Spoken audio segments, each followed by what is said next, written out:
ಪ್ರಶ್ನೆ ನನಗೆ ತಿಲಕದ ಬಗ್ಗೆ ಕೇಳ್ಬೇಕಿತ್ತು. ಇವಾಗ ನಾವು ಹೊರಗಡೆ ಎಲ್ಲ ತಿಲಕ ಅನ್ನೋದ್ಕಿಂತಲೂ ಇವಾಗ ಹಣೆಯಲ್ಲಿ ನಾವೇನಾದ್ರು ಇಟ್ಕೊಂತೀವಿ ಅಂದ್ರೆ ತಿಲಕನೇ ಇಟ್ಕೋಬಹುದಾ ಅಥವಾ ವಿಭೂತಿ ಇಟ್ಕೋಬಹುದಾ? ಕೆಲವರು ಇವಾಗ ನನಗೂ ಸುಮಾರು ಜನ ನಾವು ಹೊರಗಡೆ ಅದೆಲ್ಲ ಕೇಳ್ತಾ ಇರ್ತಾರೆ.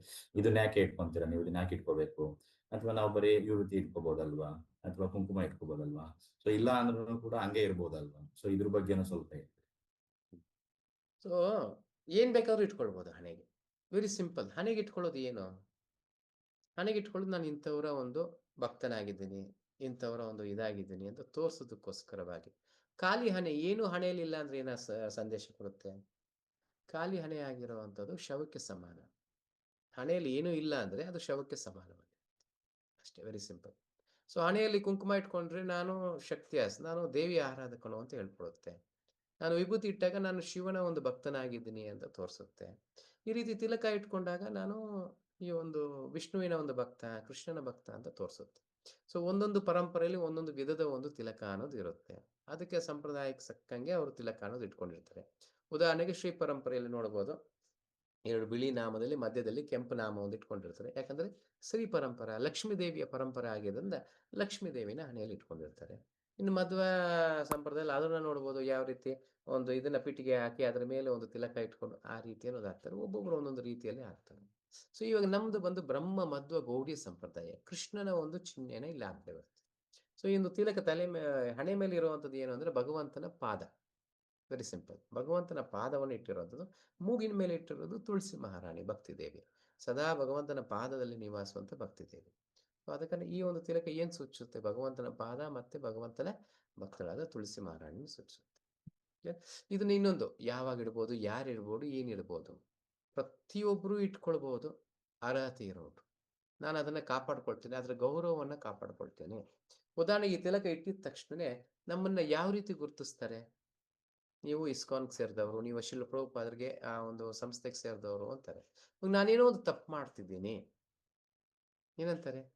ನಾನ್ ತಪ್ಪು ಮಾಡ್ತೀನನ್ನ. ಆ ಸಂಸ್ಥೆಯವರೆಲ್ಲ ತಪ್ಪು ಮಾಡ್ತಾರೆ. ಅಂದ್ರೆ ನನ್ನ ತಿಲಕದಿಂದ ನಾನು ಒಂದು ಕೆಟ್ಟ ಹೆಸರನ್ನು ಕೊಡ್ತಾ ಇದ್ದೀನಿ, ಒಂದು ಒಳ್ಳೆಯ ಹೆಸರನ್ನು ಕೊಡ್ತಾ ಇದ್ದೀನಿ. ಜೊತೆಗೆ ನನ್ನ ರಕ್ಷಣೆನೂ ಆಗುತ್ತೆ.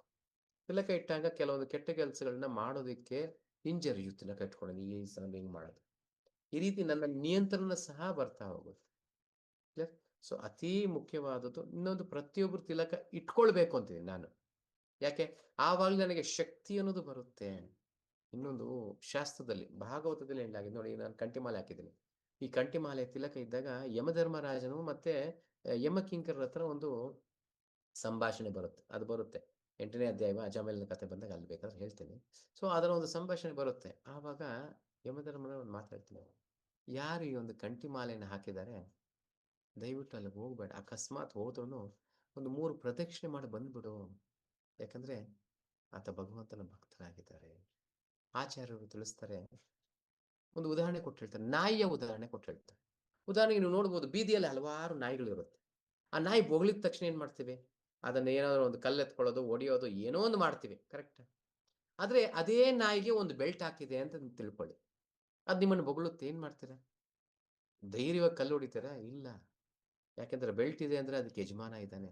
ಆ ಕಡೆ ಈ ಕಡೆ ನೋಡ್ತಾರೆ, ಯಾವ ಯಜಮಾನ ನಾನ್ ಕಲ್ಲು ಹೊಡೆದ್ರೆ ಆತ ನನ್ನನ್ನು ಹೆಂಗ್ ಹೊಡಿತಾನೆ ಅನ್ನೋ ಭಯ. ಅರ್ಥ ಆಗ್ತಿದೆ? ಅದೇ ರೀತಿ ಕಂಠಿಮಾಲೆ ಹಾಕಿದಾಗ ಯಮಧರ್ಮರಾಜನು ಸಹ ಭಯ ಪಡ್ತಾನೆ. ಸೊ ಆಚಾರ್ಯ ತಿಳಿಸ್ತಾರೆ, ನಾನು ನಾಯಿ, ಆದ್ರೆ ಕೃಷ್ಣನ ನಾಯಿ. ಎಲ್ಲರೂ ನನ್ನನ್ನು ನೋಡಿ ಹೆದರ್ತಾರೆ. ನನ್ನನ್ನು ನೋಡಲ್ಲ, ನಾನು ಹಾಕಿರೋ ಬೆಲ್ಟ್ ನೋಡಿ ಹೆದರ್ತಾರೆ. ಯಾಕಂದ್ರೆ ನಾನು ಕೃಷ್ಣನ ನಾಯಿ ಹಾಕಿದ್ದೇನೆ. ಆ ಒಂದು ಹೆಮ್ಮೆ ಅನ್ನೋದಿರುತ್ತೆ. ಭಕ್ತನಾಗಬೇಕು. ಆವಾಗಲೇ ಆ ಹೆಮ್ಮೆ ಅನ್ನೋದು ಬರೋದು. ಗರ್ವ ಬರಲ್ಲ. ಅಭಕ್ತರಿಗೆ ಗರ್ವ ಇರುತ್ತೆ. ನಾನು ಆ ಗರ್ವ ಇರುತ್ತೆ.